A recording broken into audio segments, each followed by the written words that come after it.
Back at it. Not really much on the last game to go over. It's pretty clear after the game what I said, and I think it was dead on. So moving on, we improved in a few areas. We still have a long ways to go, but I was encouraged by the improvement we had in certain areas, and so we'll continue to work hard this week at Oklahoma State, and then we'll come up with a good game plan and get started when the guys get back to work tomorrow. And Mike, when you're getting ready to play an FCS team, I know last year's FCS team was not the cakewalk that a lot of these are, but sometimes they can get pretty out of hand. Do you have some goals or some things in mind that you want to try to get accomplished for your guys when you're facing a team from the lower division?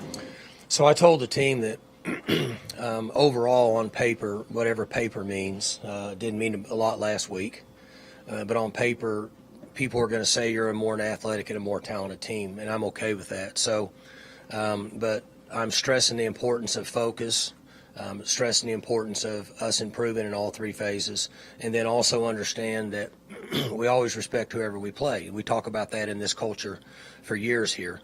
They are averaging about 67 points a game, so sometimes that's hard to do when you're playing air. So our players are aware of that. They've got skilled guys that run around and make plays. So we need to be held accountable for ourselves and individuals, and then our three units, and then line up and go play hard. And that's what I told them last night. Does it help that this is the last time they'll have a chance to sharpen their skills against somebody else, and the next time they'll be on a field will be Baylor? Well, we've got a lot of sharpening to do. We're a long ways away from being a sharp tool, as you know. So we need practice. We need the practices. We still have youth. We have inexperience. We cut down mistakes considerably, but we still have more mistakes than what we would have on a very productive year per week. So we've identified those. We've come up with plans we think helps us to eliminate those as we move forward. And we need good practices this week. And, we'll worry about the next one later. But for the most part, I told them the truth. This is where we're at. This is who we are. This is who they are. This is what they've accomplished. This is what we've done this year. This is what we need to get accomplished this week, all while having a game plan for these guys just like we would anybody else. You complimented Dom Richardson post-game the other night, but looking back on it, yesterday I was looking at the stats. He's got 36 carries now, gained 192, and his net's 192. He has not lost a yard. I value that a lot in a running back, that he doesn't lose yards. Right. So he's a big physical runner. He's maturing some. We know that. He actually made some guys miss in space, which was encouraging. Arizona State had skill, and so I was encouraged by that. I think he understands the type of runner he is, and we need to work around his skill set, and then we need him to improve a little bit in each one of those areas. You mentioned before you want him to miss guys a little more instead of trying to run through them. What's the challenge there, getting a guy to kind of change and do that? Well, there's a big challenge because we are kind of who we are, right? So you've probably always wanted to do this, and if somebody came to you and said, hey, I want you to frame houses, you might not be fired up because you don't really want to frame houses. You either like to not work outside in the heat, or you like to come and jack with guys like me, one or the other. But regardless, you don't really change who you are. So it's almost like taking a quarterback and getting him into camp as a freshman and saying, hey, are you going to change his throwing motion? He's been doing it for 12, 15 years. Probably not going to change much of his throwing motion. So we're asking him to do a few things to improve his skill set, but we like who he is. We knew who he is. We knew who he was when we took him. We knew that was the style of runner he is. We know what style of runner Jaden Dixon is. We know what style of runner Ollie Gordon is. But that doesn't mean they can't improve in certain areas, and he's working to make those improvements. We also want him to master being who he is, and we're kind of seeing that growth at a very early stage. Is there a similarity to the evolution Chris Carson went through with any of that? Carson really kind of stayed true to who he was. When in his last year here, he was a very punishing runner. And then he ran the same way in the NFL when I saw him run. So I think there's similarities there. But you're right. As we progressed through that year where he made huge strides, he started to do a few things differently, and that's kind of what I'm talking about. But he's not going to be Kendall Hunter. He's not going to be that guy. That's not who he is, okay? So we need him to improve his skill set in a little bit where his strengths are. Tom mentioned post-game on Saturday that he kind of banged up his ankle. How big of an impact, with that style of runner that he is, how big of an impact could that ankle be? Well, all these guys get hit. Okay, there's two positions. Quarterbacks are going to get hit on Saturdays and not deliver blows, so they're just a freebie shot. And running backs take the most violent hits because in most cases they're getting hit from all different areas with guys that could potentially even have a running head start. So it's always a concern, and that's why we've had to play 3 running backs most every year that I've been here. Do you have any updates on DeAndre Jackson? I asked last week. On what? DeAndre Jackson. Should stay today. I mean, I'm waiting just like you. Are there any calls you can make about that? Or I don't know if that's on the Any what? forefront of your mind, calls to kind of get that situation Calls? expedited? Yeah. Yeah, you ever called like your phone service and get an automated system? Have you ever called you probably hadn't had to turn in insurance yet, right, in your life? Well, if you call an insurance company, you'll get an automated system and they'll pass you 3 or 4 numbers. Essentially, they don't want you to call and turn your claim in because they don't want you to pay them. And that's what happens when you call them. They pass it to somebody else and eventually nobody answers.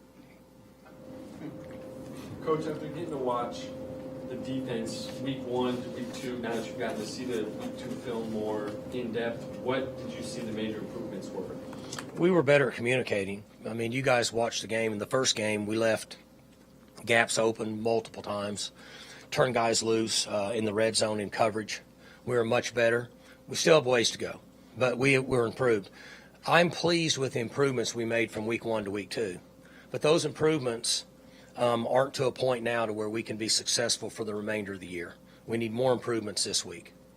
So, as I've said multiple times, as coaches, we're responsible for that. We have to look and say, here's what happened. Why did this happen? What's the plan to solve it? Put that plan in place and make it better. I saw that take place, but I need to see that again this week in all phases.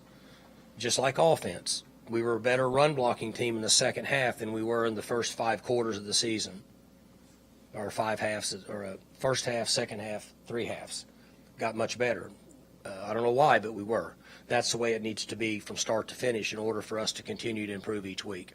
When you talk about better communication on defense, does that start with one position group, one guy in particular, or does that have to be everybody? How does that work? Yeah, much more communication now than ever, particularly in the back end. Defensive line communicates some, but not like safeties, corners, and linebackers. And I said this last week, but just as a reminder, those guys that were playing linebacker and those safeties last year that played for us had played 1 million games. So their communication was somewhat just a given. These guys are learning that. And so it was better, but we still have to improve on it. And the other team knows. I mean, they know exactly what the issues are. Most coaches can identify youth on either side of the ball, and they're going to go right at it. It's just like you watch an NFL game. Corner leaves the game or safety leaves the game, it won't be but 2 or 3 plays, and they go right after that guy. Tom Brady and those guys, that's exactly what they're going to do. I watched it last night in the fourth quarter in that game, and Dallas showed certain things, and he saw it 2 out of the 4 plays in a row, and he checked to the speed cut by the inside receiver. When he saw a man coverage, he was covered up on a safety, and he hit it twice.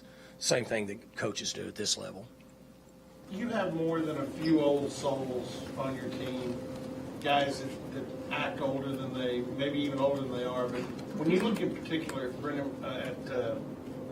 Evers and Brock Martin, are they throwbacks? I mean, Yeah, sure.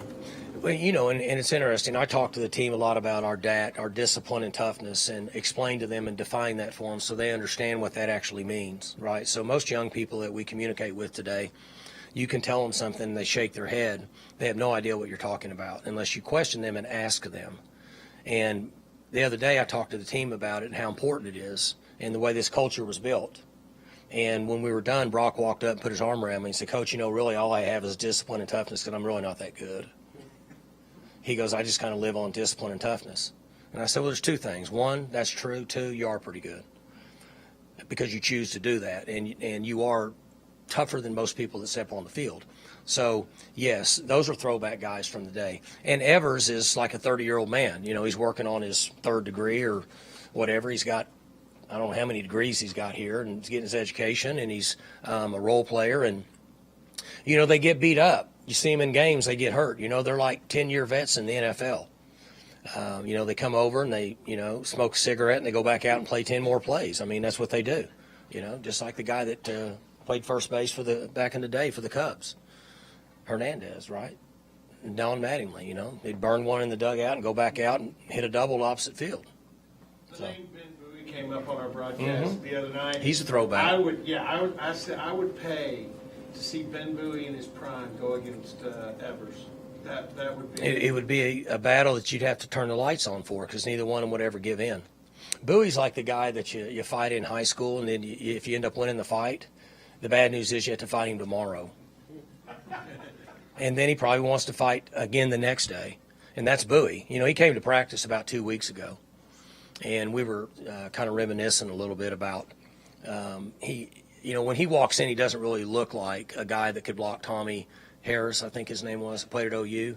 And then that one game out here, he dominated Tommy. No business doing it. And then he said that Dvorak was the problem. He said Dvorak was the real issue there. But he's a throwback guy, and Brock and Evers, they fall in that same category. Coach,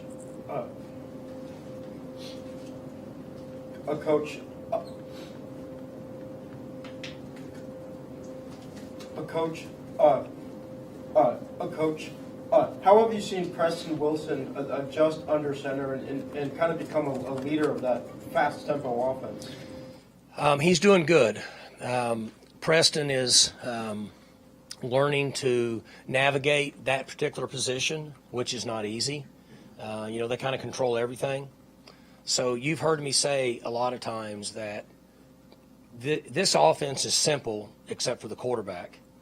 And it's simple somewhat except for the center. Those two guys really thrive on experience, and he's not had as much at that position. But I'm pleased with where he's at this point in not having a lot of experience navigating the offensive line, because we rely on them to do a lot. So I'm pleased with where he's at. But he studies all the time. Like when I walk the halls yesterday and today, he's there studying, watching tape on his own. He's dedicated to the concept. But he also is similar to the communication that Jenny brought up with who's responsible on defense for that communication. It's the same thing. He's communicating to everybody, including the quarterback at times. And the defensive guys are communicating with each other.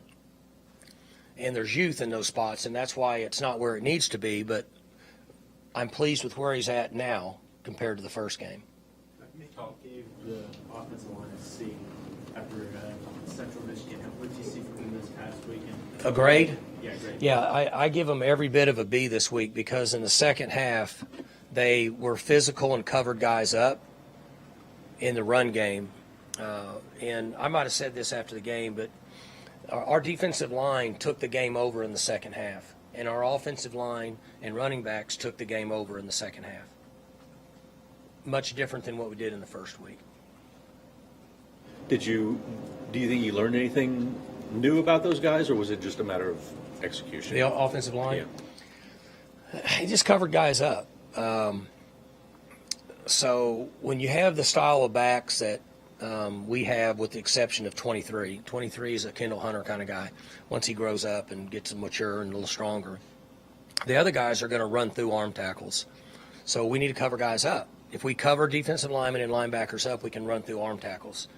You throw no-hitters and you have missed assignments and turn guys loose, these guys aren't going to make – like last year, Jalen Warren made guys miss for no gain and then got yards because he had that side-to-side ability. These guys aren't there yet. So if you don't cover a guy up, then you're probably going to have minimal yards. You're looking at a 2-yard gain. So we just need to cover guys up. Preston, real quick, you've talked in the past about how much quarterback the position has changed since 20 years or when you played. Really, it's changed in 5 years. Yeah. Is center right up there too? in terms of- Yeah, I would. I never really thought of it that way, but we see so many different looks now. We see 4 down, we see 3 down, we see 3 down with mug backers, we see 4 down with walked up backers, we see 3-3 stack, and nobody stands still anymore. So it's become somewhat complicated for centers, just like it has quarterbacks. I mean, I never really thought about that, but I would say it's might be just as complicated now for them over the last 5 to 6 years as it is for quarterbacks with the different designs and defenses. Mike, you talked recently about how much you enjoy the administration you're working with right now. A guy that we haven't really asked you about is Reed Sigmund, and I know he's maybe not interact with him as much as Chad. I don't know, but what's been your impression of him in the last year and what he's brought to your program? So Reed has been fantastic, and I mentioned that we have a really good chain of command, in my opinion. We have a president who is very supportive, but says we have an athletic director that runs this department. Also, I'm going to support you, and he's learning on the run. Chad's been fantastic, but you can't just show up as an AD and be an AD. It takes time. You got to start somewhere, but it takes time. He's learning. Reed has been huge for him because Reed works directly with football. Reed's a football guy. He's been at football schools. He understands what it takes, and so that's been a huge lift for us. And he communicates directly with Chad, and 95%, maybe more than that goes on, doesn't ever come back on my desk because they handle it, make good quality decisions.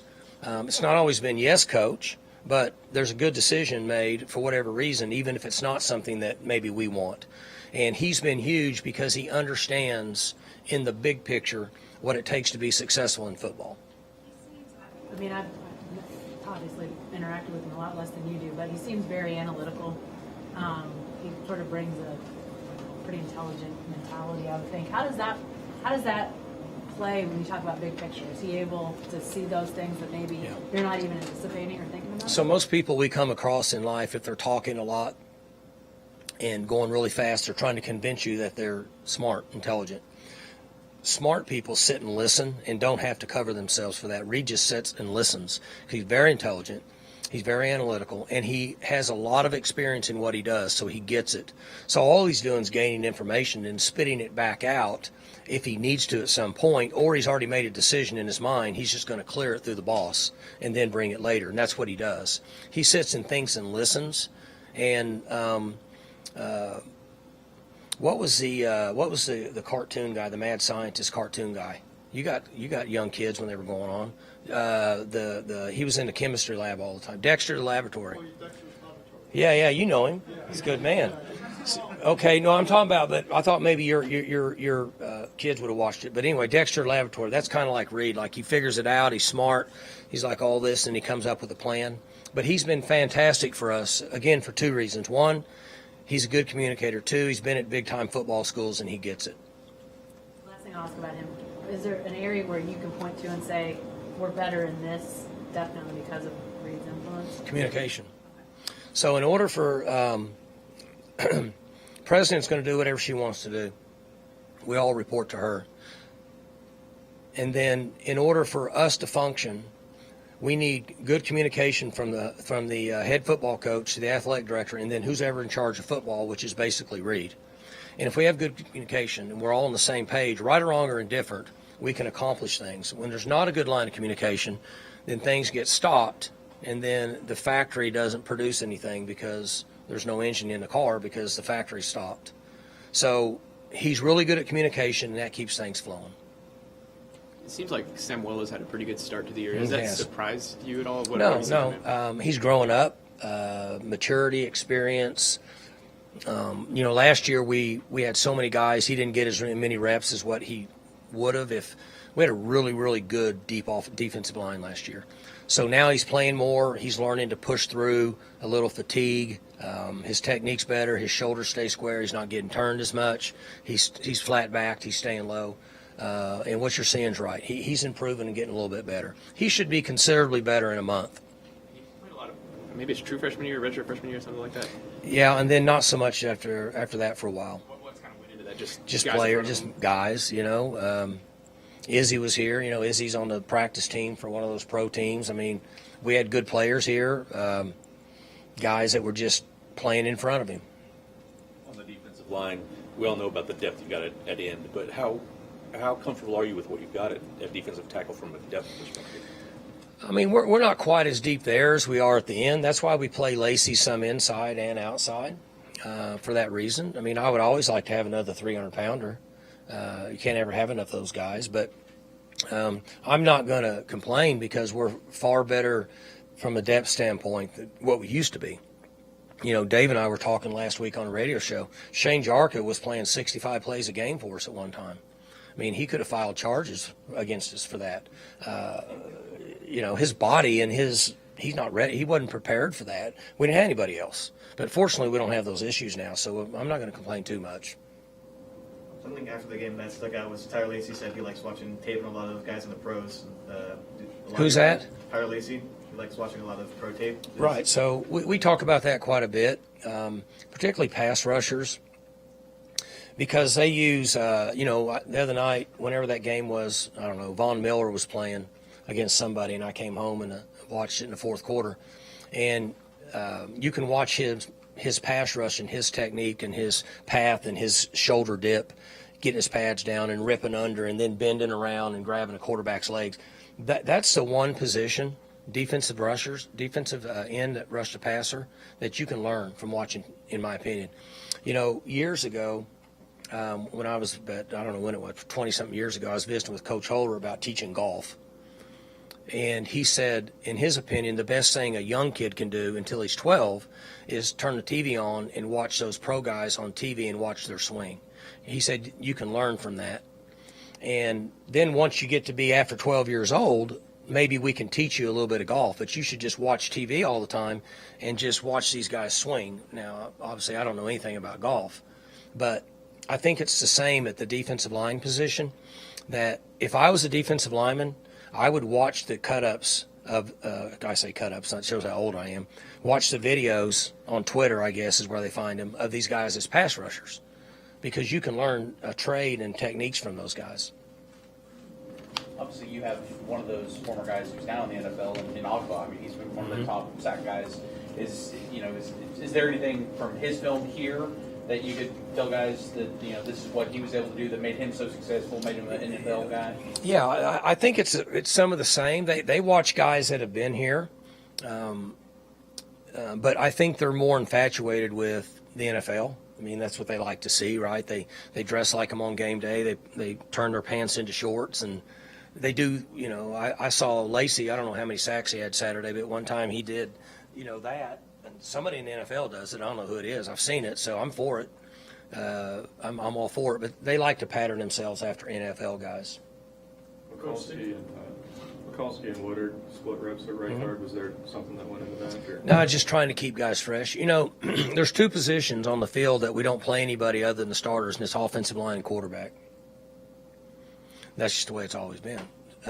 So we're trying to facilitate guys that have practiced and have shown in practice they're good enough to play. The question I've had to the coaches is, why don't they play some? Let's see if they can play. They've shown us in practice that we think they can perform. So, one, we can rest a guy. Two, we can get a guy some experience. So why wouldn't they play? You know, I think it's interesting what Harbaugh's doing at Michigan with quarterbacks. And, I mean, I don't know anything about it, don't know anything about the quarterbacks, don't know anything about Coach Harbaugh, I don't know anybody. All I know is what I read, where he said, I had two guys that both look like that they're good enough to play. I'm going to play them both. And I think that sometimes as offensive line, we just don't ever think about doing that. But we have other guys that can play, so why not play them some? And that's where that came from. Obviously, you don't know what's going to happen this Saturday night, but over the last few years, since the new fresh redshirting rule has been implemented, you know, an FCS opponent is a time that you can take advantage of that rule and get some guys in. Do you think that's people are taking advantage of that the right way? And yeah, I think it's a good rule from the standpoint of it was put in because if you had a player that came in late in the year because of injuries, you didn't want him to burn a year playing 2 or 3 games or whatever. So it's a good rule. When the portal came in, and then that was a part of it, until they got a grasp on the portal, it wasn't a good rule, because then it became free agency with no restrictions, which is not good, in my opinion, for college football, for anybody. Now we have a better grasp on portal, so I think it goes back to being a good rule again. And if we play well enough and get to a point, there's players that we have we'd like to get in and see them play. We got to get to that point to start with. But if we do, historically here, we're going to pull our guys off the field as fast as possible if we're lucky, make a difference. And it's been unusual. We had games last year, early in the year, that we thought that was going to happen, and it was all we could do to win the game. And then we got into conference play, and we played much better, and we had games where we could do that. So we haven't been fortunate enough to really predict a lot of that around here. But if we do, there's guys that will get on the field. In particular, we'll use a lot of early entry, young freshmen that have walked onto the program. We'll use them on special teams and give them a chance to go out and play on the college football field and show them our appreciation for them being a part of our team. We'll do that as soon as we can. If we feel like that we have the game in hand, we're going to get guys off and we're going to let everybody else play. Coach, going back to Lacey, I know on Saturday you said him coming back for one more year was either the best decision you made or a great decision. In your opinion, what did he gain this offseason that's given him the production he's having? Yeah, so that was just my opinion on him. I'm seeing another year of maturity. I'm seeing his practice habits. I'm seeing him train in the weight room. I'm seeing his leadership skills. And the guys that play at that level, particularly, like, if you watch, they're grown men, 330-pound physical men. And so for him to have another year of maturity and experience and strength and speed and technique development gives him the best chance, in my opinion, to help us be a really good defense, and it gives him the best chance to make an NFL roster, in my opinion. That's the one position, when whether he's going to be whether they see him as an outside guy or not, I don't know. But if he slides into being an inside guy, those are like really big, strong guys. And I can imagine another year of maturity wouldn't help him. Hey, Mike, Colin Clay is a guy that has come back from injury. What's been your impression of him so far and just how he's dealt with all that? I know obviously we talked a bunch about defensive line, how deep you guys are there, just the challenge he's faced to get back out there. We need to get him more plays, and it's nobody's fault. It's just the way that it worked out. But he's been fantastic from the standpoint of coming back from a traumatic injury and working his way back and practice. He's practicing hard. He's getting back into the flow. He gets a little better each week. We need to get him on the field more. And then same thing with Trace Ford. You guys watched it. He was different in this game than he was in the first game. And so I think he's starting to clear his mind a little bit, and Colin's in the same category. We're going to work to get him on the field more. Colin comes from a family that's pretty outgoing and hard charging. We see his brother up on the jumbotron all the time. His dad's a preacher. Like, how is how's Colin's personality? Is it similar in any ways, and has that translated into him pushing to get back out there? It's interesting. It's just like I always say with I have 3 of them, and they're supposed to be from the same mom and dad, supposedly, but they're all different. Okay?